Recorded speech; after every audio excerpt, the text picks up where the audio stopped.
Ganyan. Hindi na yun, hindi na ulo, malalaki. Nakuha namin dulo, dyan na sa may Talagini. Ayun, pa isang babae. Pa isang babae.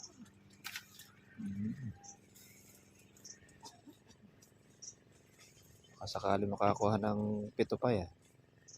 Hindi pa naman kami tatlo. Hindi pa. No? Nakakaasan na. Sa baba pa siguro. Nataasan namin.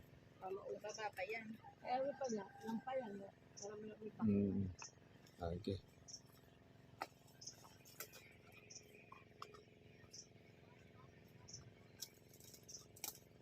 Marami pa naman tayo pang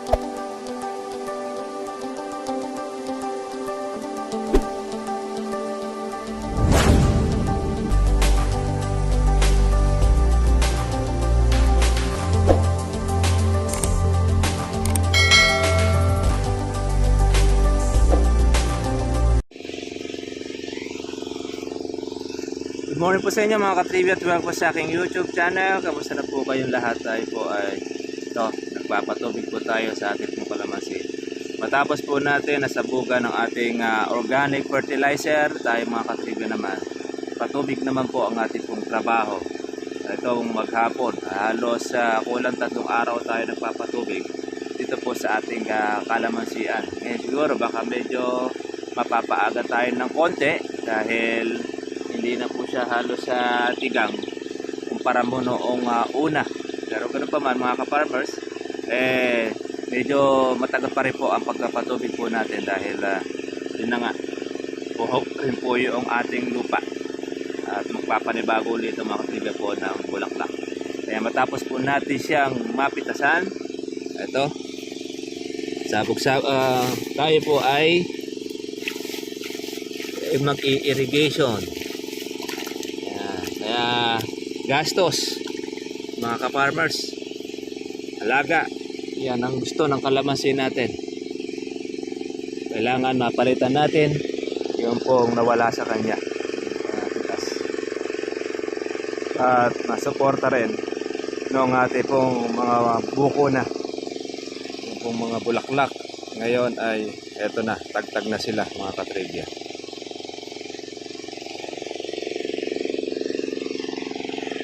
Continuous lang po mga ka-farmers ang ating pang pag-aalaga at meron po tayong mga natira palakihin siguro yan by March mapipitas po natin yung ibang mga natira po mga bunga mga ka-trivia.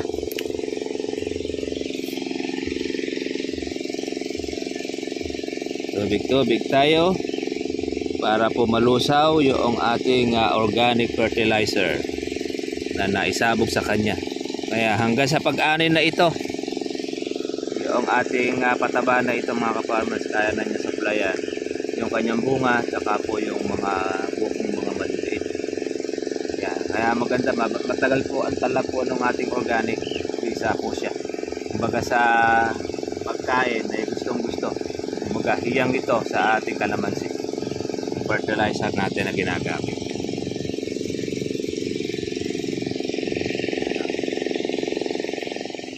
Tubig mga ka-farmers.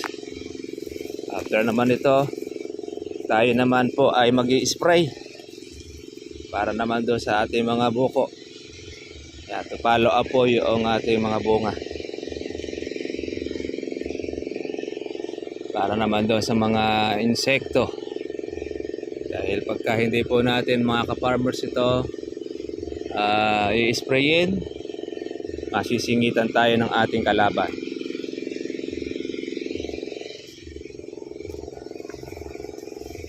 Ganyan ang trabaho natin. Araw-araw, itas, spray, tapos patubig, lagay ng ating abono sa ating kalamansi at herbicide. Yan po ang ating continuous. Tayo naman po ng kalamansi mga ka-trivia, may pahinga tayo. Kumbaga, pagkatapos ng tubig natin, ayun, pwede pa tayo makapag-relax.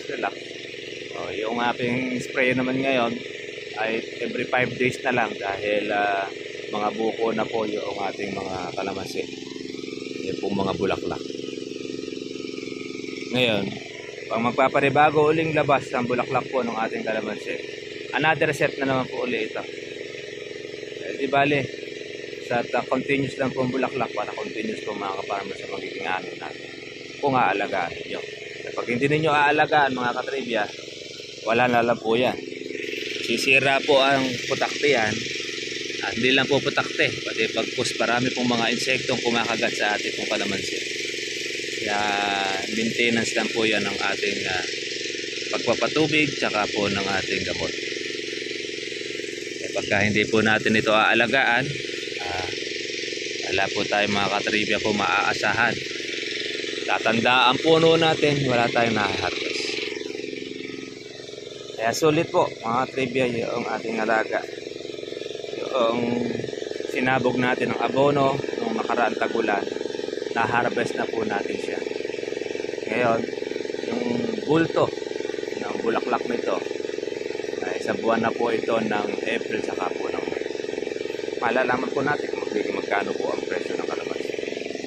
Importante, makatuloy ang mga buko. Marami sana po mga ka-farmers po ang magtuloy para tsaga-tsaga lang. Yan. Tapos abang-abang lang tayo ng ating presyo para sa susunod po nating pag-harvest. Kaya naman po mga katribya po noong kalamansi, tuloy-tuloy po pamumunga niya. Pagkatapos po natin na mapitas, mga 2 linggo, pwede na po tayo ulit humalaw. Yung pong mga natirang mga alangan, malalaki na po siya. Pero ulit tayo pang maintenance.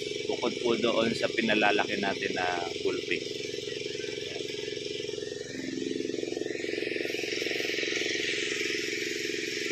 Lapit na po sumadsad po sa dulo. Lilipat naman po natin sa kabila.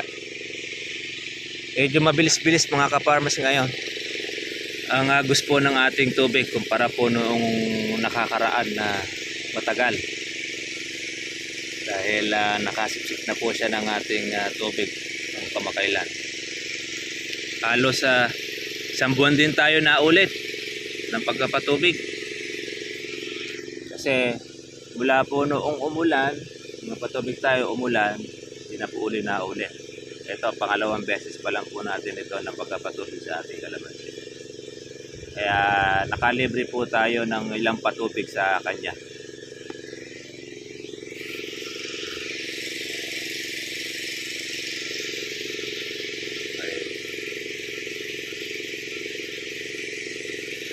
Yan, ganito mga ka-farmers po ang gusto ng kalamansi ay paagos yung busog sa tubig para mag-produce siya ng maraming bunga tsaka po ng bulaklak. Pero pagka po dilig-dilig lang, as puno-puno at konti-konti, hindi po magbubulaklak po ng maraming kalamansi ninyo. Hindi po matutustusan po ng bunga. Karoon man po ng bunga yan, maliliit.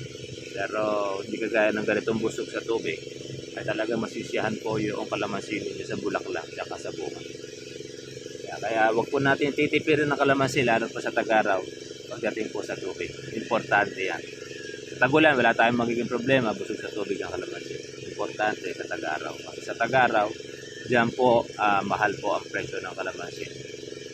Kaya lang, siyempre, tiyempo din, depende po yan sa dating. Pagka kukunti ang dating ng kalamansi, ay sigurado magmahal ang presyo. Kaya niyan, tumataas naman po ulit po ang kalamansi. Kaya, okay.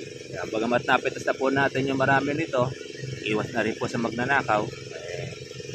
Ngayon, hindi na tayong palaki. Kung magkano man yung abutin, magpasalamat po natin sa taas. Okay po mga farmers, tubig-tubig.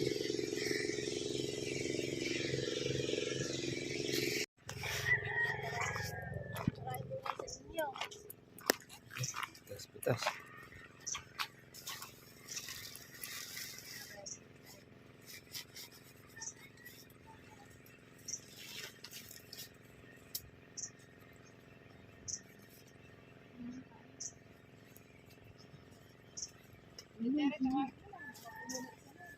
Dere!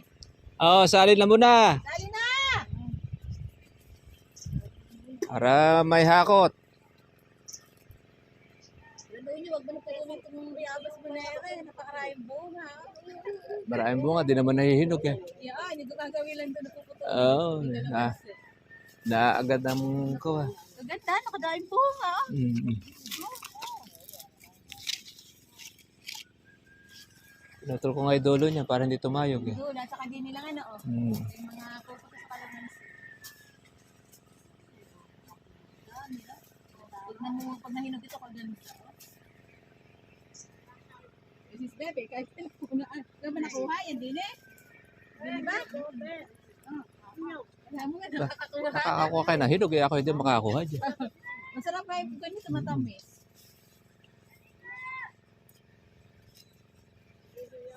Swerte niya, nakakuha kayo. Oo, yan. Sa Terry, kuha nyo na para. Mm. Tamis na yan. Adal kami at mystery ng hilog. Yan, kuha nyo para mahakot na. Hindi pag magdilaw, hinog. Oo, pag dilaw. Pag hilo yan, matigas. Hindi, hinog ko. Ah,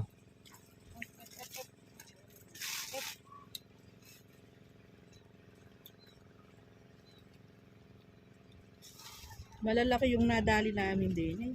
Kaya agad kami nakapunta. sa dulo kasi ang kuha niyan. Hindi na eh, oh, hindi na ulo. Malalaki. Mm. Nakuha namin yung dulo, dyan na sa may talagin eh. Malapit.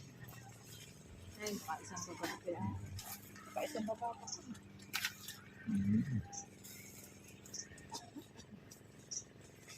Sakali makakuha ng pito pa yan. Hindi pa naman kami tagtun. Hindi pa. Ano? Nakakaasan na. Sa baba pa siguro. Tataasan namin. Sa baba pa yan. Kaya wala pala, lampayan. Para may pa. Mm. Okay.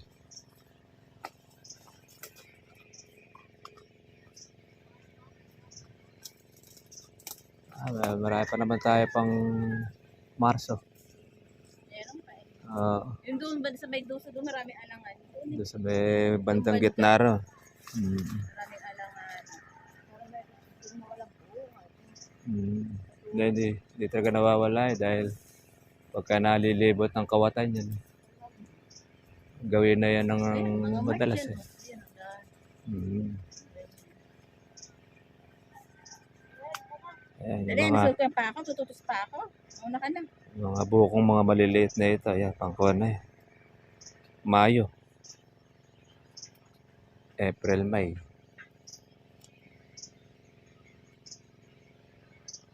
Naman yan, sunod-sunod. Sunod yan yung kay Bernabe.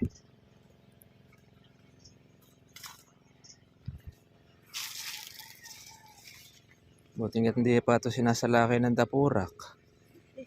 Ganda nga bayabas na yan.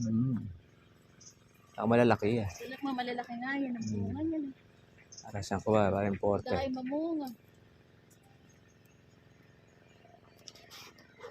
Okay mga farmers, patuloy po natin yung ating pitas. Ating kalamansi. Tuloy-tuloy na. Pati yung lalagyan natin ng abono. Yung patubig. Sabayan, patubig. Papitas. Kuha natin. Sa ating mga katribya. Yan, sa ibabaw.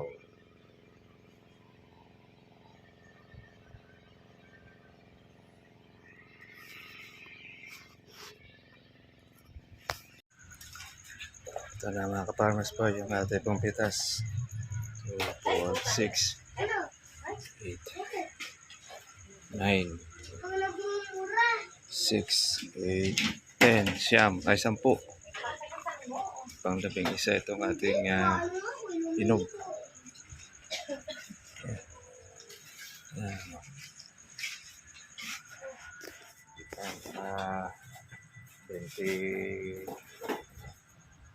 26 tayo lahat. 27. Pinapitas po natin mga farmers doon po sa atin sa langka. At ngayon ay ito na ho ang isa nating harvest at meron pa tayong palakihin.